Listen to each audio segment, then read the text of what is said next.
You're good to go. I think you're reaching with a couple of these. Really, or We're gonna talk about it. All right.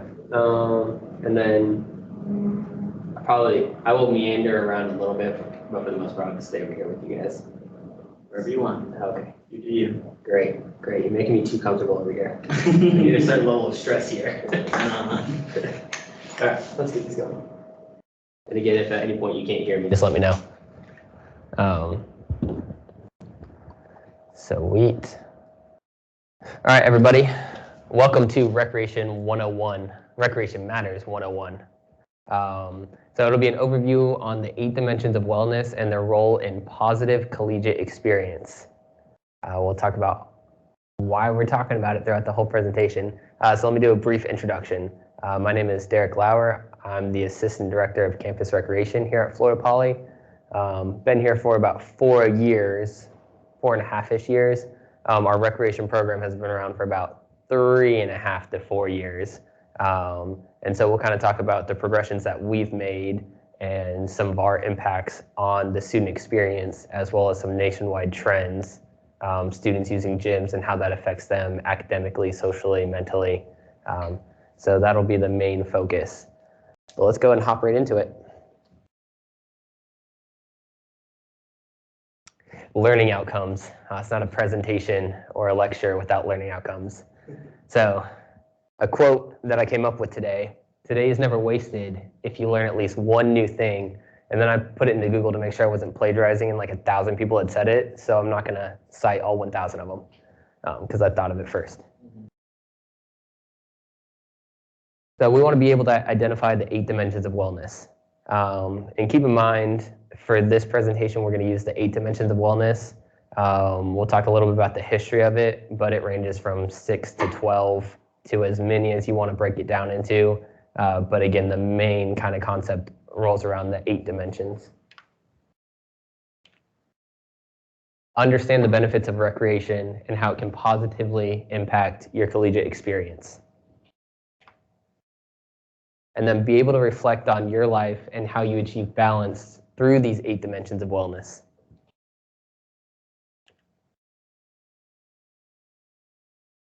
So, what are the 8 dimensions of wellness? In 1976, Bill Hetler, who's the co-founder of the National Wellness Institute, created the 6 dimensions of wellness, and he included emotional, occupational, spiritual, physical, intellectual, and social. These were later adapted to include financial and environmental by Peggy Swarbrick. And something to note about these 8 dimensions, it's very different from something you would see like Maslow's hierarchy of needs, where there is stepping stones, blocks to where you have to complete something before you go into the next one. These 8 dimensions are kind of like a holistic view of your health. So you find your balance within them, but they're in no particular order, if that makes sense. So you don't have to have physical before you get to spiritual, or spiritual before you get to financial. You kind of roam through them, and everybody's is different.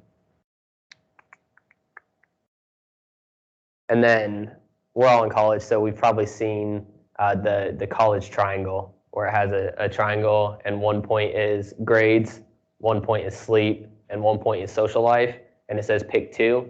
This is just like a much more broad version of that. But that's like a very simplified aspect, and we'll kind of talk about why that makes sense for college students. You know, we're on a limited time basis. Our academics are probably taking up a higher portion of our dimensions of wellness versus some of our social aspects. And so we're going to learn how to create a little bit of balance there. Balance is key. So not all of your dimensions will be equal, and that's okay. Again, you kind of think about it like a Venn diagram, and you're the center. And so it's like where they're overlapping is kind of your picture of your holistic health. And your dimensions are going to be different than everyone else. There's not going to be a single person that has the same dimensions or the same kind of values within those dimensions where you spend a lot of your time as you.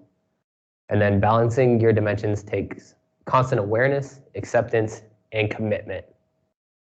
So again, you got to be there physically and mentally. Otherwise, there's not going to be a takeaway. So we've all read, you know, like a paragraph in a book, finish the paragraph, and then realize that we didn't actually mentally like read it. We looked at the words, And we looked at the words in order, but we didn't retain any of that knowledge, so we just had to reread it. And half the time we have to do that again 3 or 4 times because we're just not in that space. And that's kind of what this is, that constant awareness, that acceptance and commitment to bettering yourself and creating balance within your life.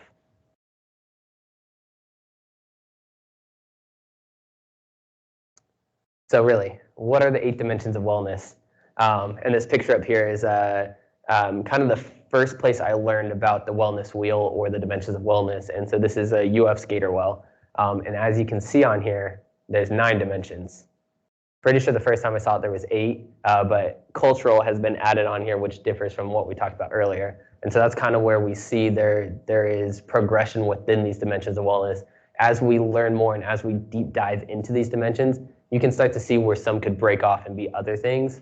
But again, for the purposes of this, and to create less circles, we're just doing 8. So there we go. So there we have environmental, financial, cultural is that added piece, intellectual, occupational, physical, emotional, and social. So emotional. And within here, kind of what we want to look at is what are these dimensions? What's kind of the definition of them? How do we break out of balance? Like what kind of tips the scale in one way or another? And then how do we get back into balance? So you want to take inventory, take stock of your life, daily, weekly, monthly, anytime you're stressed out, sit here and you can really break it down here and think about, okay, why am I stressed? Where does this fall into this dimension of wellness? Am I stressed about an exam? That may be on the academic side. Is there anywhere else you could kind of dive into another dimension to kind of pull you out of there and help with that stress? So I kind of already said the word like 30 times, but when you think of college students, what are some of those identifiers you think of? What are some adjectives that describe college students from my people in here? Broke. There we go. Yeah, financially maybe unstable or looking towards the future. What are some other things? Hopefully not. Hopefully not. Inside, so stressed, depressed, a lot of anxiety, sleep deprived. Yeah, being pulled every which way. Think of a Laffy Taffy puller. You're just getting stretched so thin until you hopefully don't break. But we're going to talk about ways to not break. You know, Laffy Taffy is resilient. It's pretty hard to pull.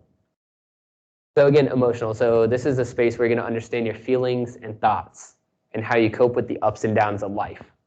And what I did here was I included a couple places on campus. So there may be a campus services or maybe something in your life where this is a place you can go and get support for that particular dimension, a place where you can go to strengthen that particular dimension. So on campus, we have care services, counseling services, and that's going to be a great place to get that emotional support. But also your friends and family. Your peer support groups are going to be the things that keep you through or get you through all of the ups and downs of college and life. This emotional or this wellness wheel doesn't disappear after college. But some of those coping mechanisms and those processes that you put up in place during colleges, those can stay with you. So what are some things that can kind of shift the balance out in this emotional kind of dimension? So again, anxiety is something we brought up about college students stressed about exams coming up. That puts a lot of pressure on you. What's great is you take 12 to 18 credit hours, and all the exams still happen to fall in the same week every time. There's no mixing and matching. Doesn't trade places, and so you build up. You have that buildup of you're learning, and it's, oh crap, it's finals, it's midterms. I have a week to do 4 exams. All that knowledge I'm trying to relearn, because again, you learned it over 13 weeks. So that's a place where emotionally you can get kind of tense. Couple that into college. We're gonna have relationships. We're gonna have breakups. We're gonna have tough times. All of those things can kind of pull you out of that emotional sphere or shift the balance in there. So again, care services, family, friends on campus are going to be a great place to start. Environmental. This is probably one of my favorite ones. It doesn't necessarily mean like nature, but it also means nature. It's everything around you, how you interact with those things, and how they interact with you. So if you think about it, you guys spend a ton of time in the IST. So how does this space make you feel every day? Do you have positive thoughts towards it, negative thoughts towards it? Do you like the white walls, polished concrete look? For me, like at the SDC, I like the multi-purpose room with the colors and everything, but then you walk out and there's a little bit more concrete around, but then we lighten it up. At night, we have all the lights on outside, changes the colors. So some of those environmental things, they affect how you feel, they affect how you act. So some of the things that can bring you back into balance or strengthen this are the Student Development Center. We do different outdoor adventure trips. Sometimes we'll go kayaking, bike rentals, things like that. Gets you out and about, into nature, into the environment. Hopefully gives you a different appreciation for each surrounding that you're in. And then community service, that's a direct impact you have on the environment. You see a need in the community, you go out and you help out. There's different areas on campus that do a lot of that, a lot of RSOs, so registered student organizations. They'll go out into the community, do different community service events, and that's a great way to impact your environment. And it just makes you feel better. And again, you'll see a lot of overlap in these dimensions as well. Like doing good for others may impact your environment, but it also impacts your emotional state. So that's something cool about the dimensions of wellness is it's constantly overlapping. Financial, so college students are broke. It's true for the most part. So this dimension is all about things finance. So money, past, present, and future. So when you think of college students, you think of student loans. You think of the massive student loan debt across the country. Textbooks. $300 for 600 pages that you're probably not going to read, but hopefully you do read. Let's be real. But fortunate things that Florida Poly does for you is Florida Poly is one of the more affordable institutions. Do a quick little plug there for us. I think nationwide we're in the top like 50 for most affordable, and then top like 20 something for best outcomes with your degree financially. So perks for being here.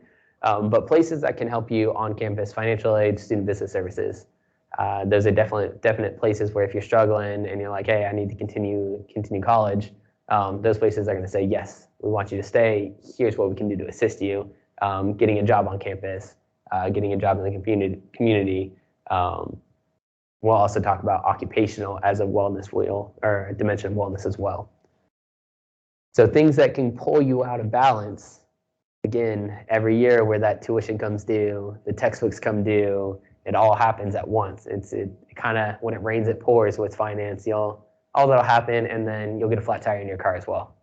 And so this becomes planning for the now and the future. It's very tough to do as a college student. It's something that I definitely got better about after.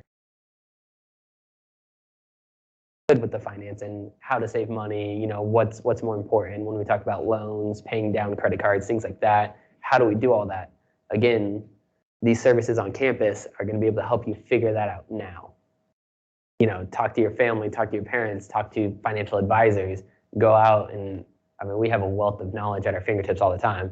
Make sure that you're learning about things, in the finance realm, because time value of money that you have now is worth something much more in the future.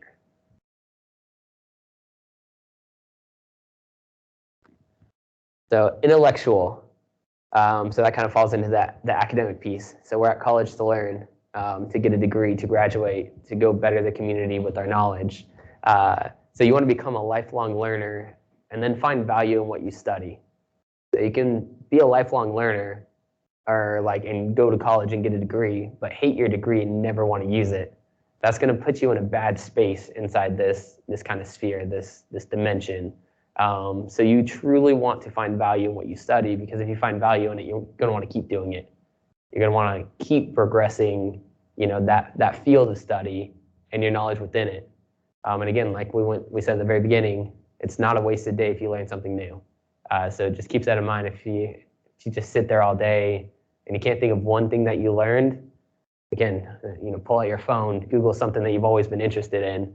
I have a couple friends I'll be telling the story, and midway through the story, like I'll mention a place or something that I did over the weekend, and they will literally just whip out their phone and like Google what it was and probably know more about it than I did when I actually went and did it. I'm like, slightly annoying, wait till I'm done. But at the same time, that's something that we can do now. There's never a point in not knowing something that you're curious about.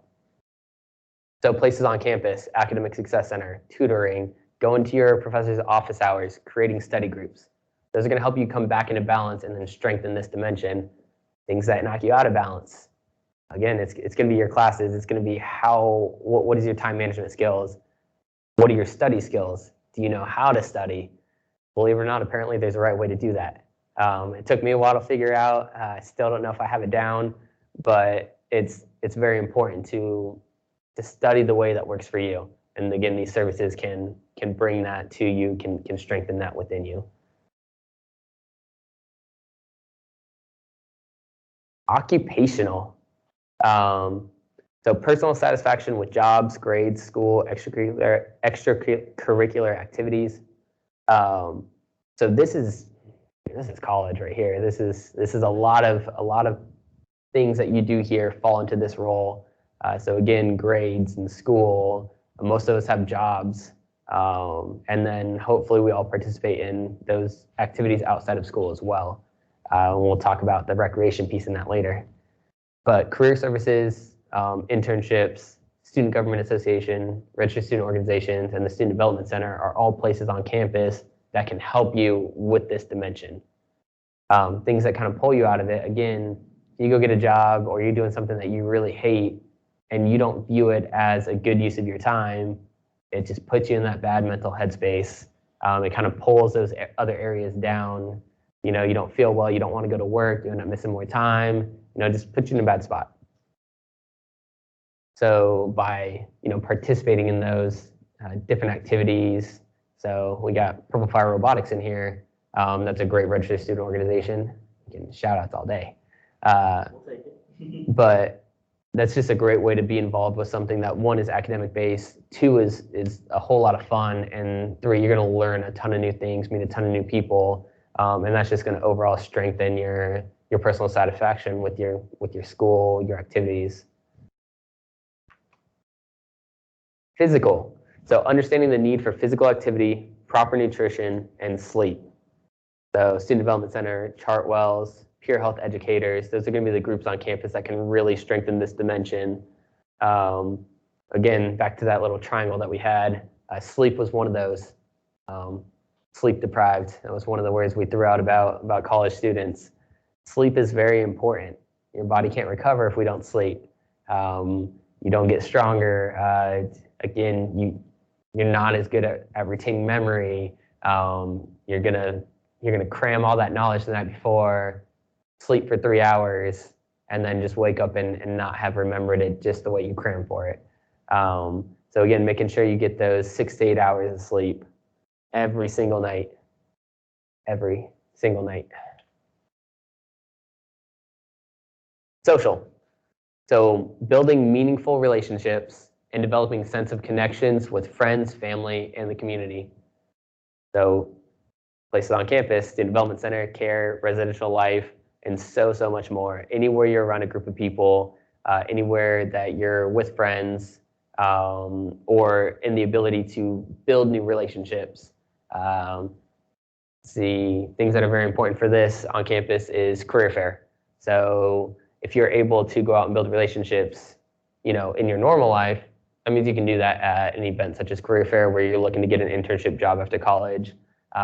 Just that social interaction piece, communication, really trying to learn not just about yourself, but about somebody else in the room, just to build that bridge, build that connection. And spiritual, so finding that inner peace and self-love by clarifying your values. How do you create meaning? So registered student organizations, religious institutions, meditation, yoga, different ways for you to get in the headspace of, I am comfortable with myself. I am comfortable, thinking about things that that have more to do than just, right here, right now. I'm, clarifying those values. So your rights and wrongs and how do you define, just the area that you're in life and things like that, and then think about how it's progressed. So the things that were important to you as a child versus now, and things that you think are going to be important to you in the future.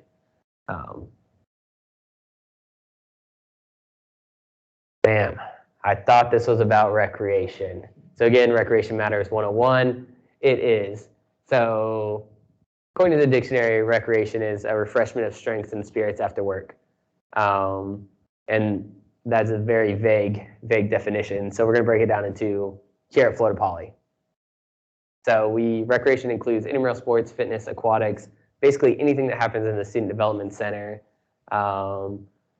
That's what we call campus recreation. There's probably 100 other things that happen on campus as well, between the Force Institute, between all the club sports and things like that are registered student organizations. That's still recreation. So we believe in the value of living a healthy and active lifestyle. So couple snapshots of recreation at Florida Poly. So again, about 3.5 years old. This year alone, we've had 680 unique student users come and do something recreation related at the and that they totaled up to 8,062 participations. That means that those 680 people came multiple times. And then what we offer here, again, intramural sports, aquatics, sport clubs that include lacrosse, powerlifting, soccer, archery, ultimate frisbee, swimming. Within fitness, we have the gym, fitness classes, fitness challenges. So there is a lot to do within recreation, and it really does cater to everybody. It doesn't matter what your skill level is in terms of a sport, what your fitness level is, what your nutrition level is. It's going to cater to your needs and help you get to whatever goals that you have. Again, just like everybody's relationship with this dimension of wellness, your relationship with fitness is different. Each person is going to need something different to get to their goals.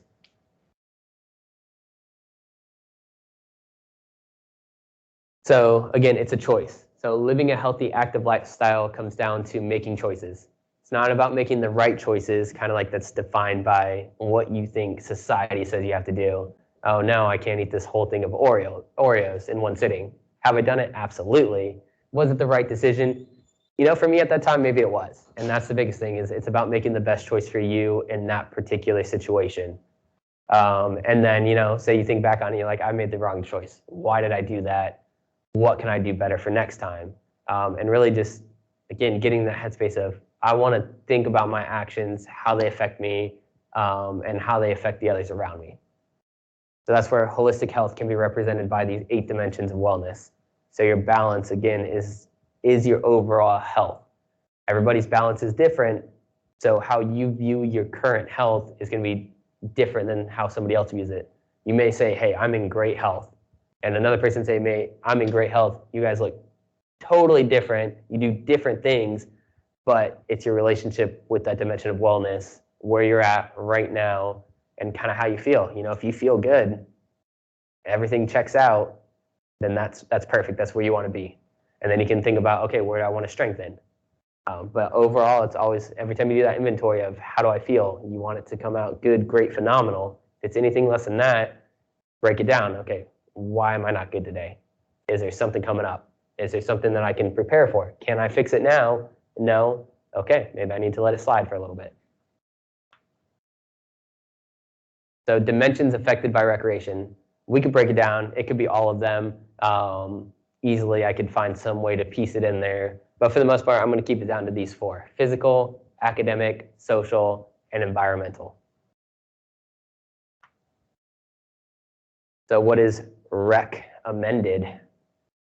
Worked really hard on that one. I like it. Yeah. So again, these are kind of like the things you've heard your entire life.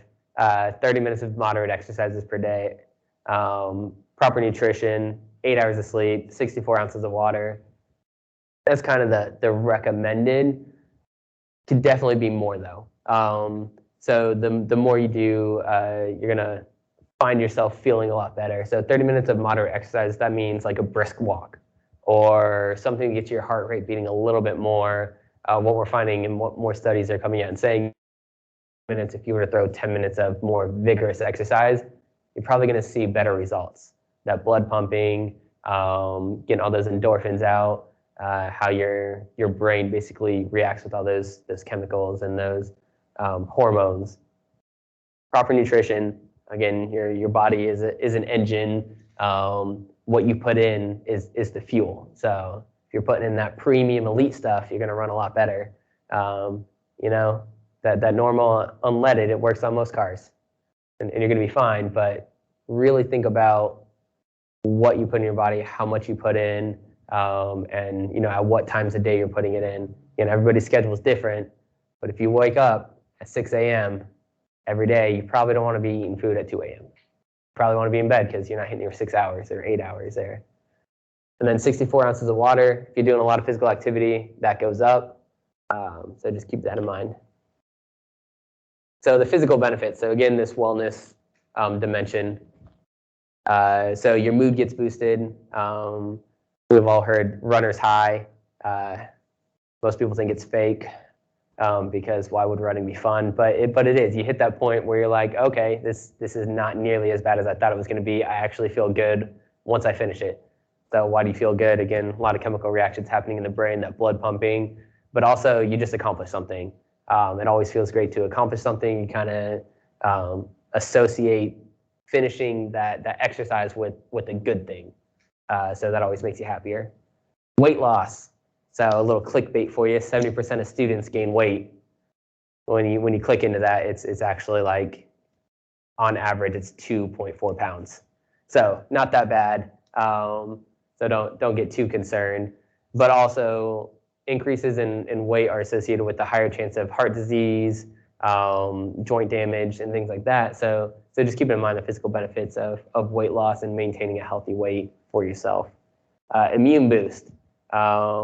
Typically, people who work out, again, on average, 30 minutes a day, don't get sick as often or fight off sickness faster, which then, again, if I was pulling this into other dimensions, finance, you're not taking as many sick days from work, you're working more often you're there, you know, those raises come in hot. Bone and joint strength, and that's long-term benefits. So lifting weights does a lot of, it strengthens your muscles, but it also strengthens your bone. So you're looking at less chance for osteoporosis, you know, knee surgeries and things like that. So that's that long-term health, you know, well into your 80s and 90s, being able to walk around, do your own gardening. My dreams of retirement right there. And then more energy. So, you know, if you get into a routine, after the first 2 weeks of being in a routine, you may not notice a lot of physical differences in your body, but you'll notice energy differences. So you won't be taking that 2-3 o'clock nap anymore. You may not want that 2-3 o'clock coffee anymore. You'll just have more energy, more focus. So again, that 30 minutes a day, if you were to also portion it out and do that 30 minutes a day with a little bit of vigorous activity in there, and then study about 30 minutes after that, again, studies show that you're going to be able to retain more knowledge there. Test it out. Let me know how it works. And then again, you just get stronger, and who doesn't want to be stronger? Social benefits. So you meet people with similar interests. Workout groups offer accountability, lifelong friends. I promise you, if you have a workout buddy and you guys say you're going to go at 5:30 a.m., you do not want to be the person to wake up or not wake up and your friend gets there at 5:30 a.m. And is like, hey, where you at? Because that doesn't feel good. That's a big letdown. So it offers a lot of accountability. It reduces stress and anxiety. So a lot of people get stressed or anxious, especially if it's their first time in a gym. They may not be 100% on their knowledge of it. And I can be truthful when I say that when you go to the gym, nobody else there is either. Don't bother looking at other people because they don't know what they're doing half the time, or they're just confident. They've been in there more than once. So just keep going back. Your stress and anxiety is going to go down from being at the gym, but also from being at the gym, your stress and anxiety goes down. Again, working out helps relieve stress and anxiety.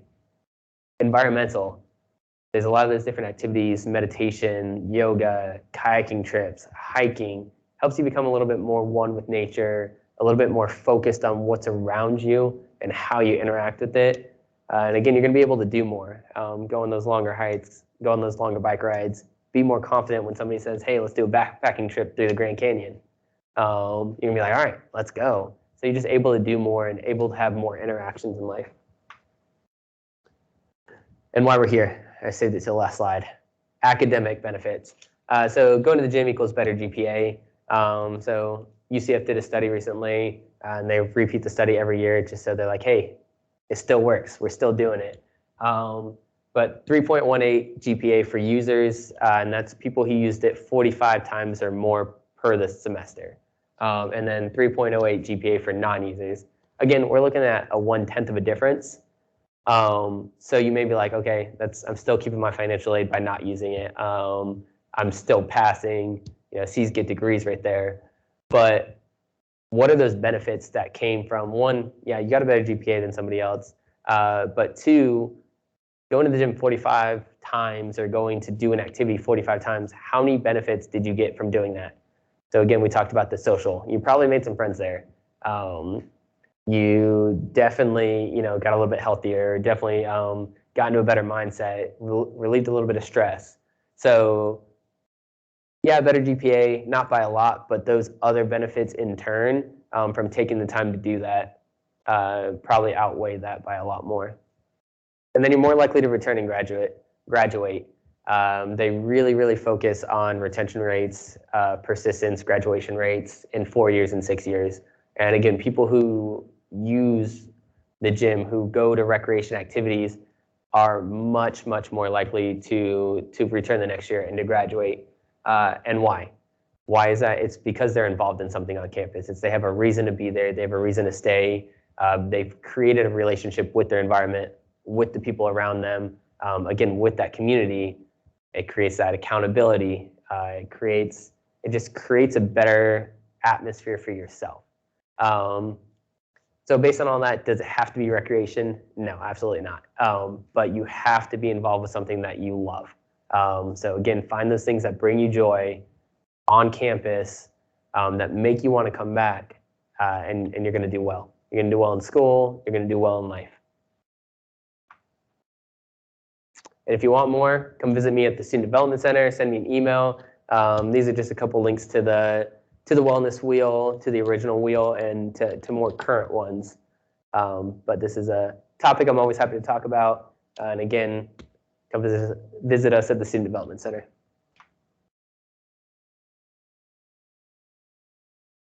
Any questions?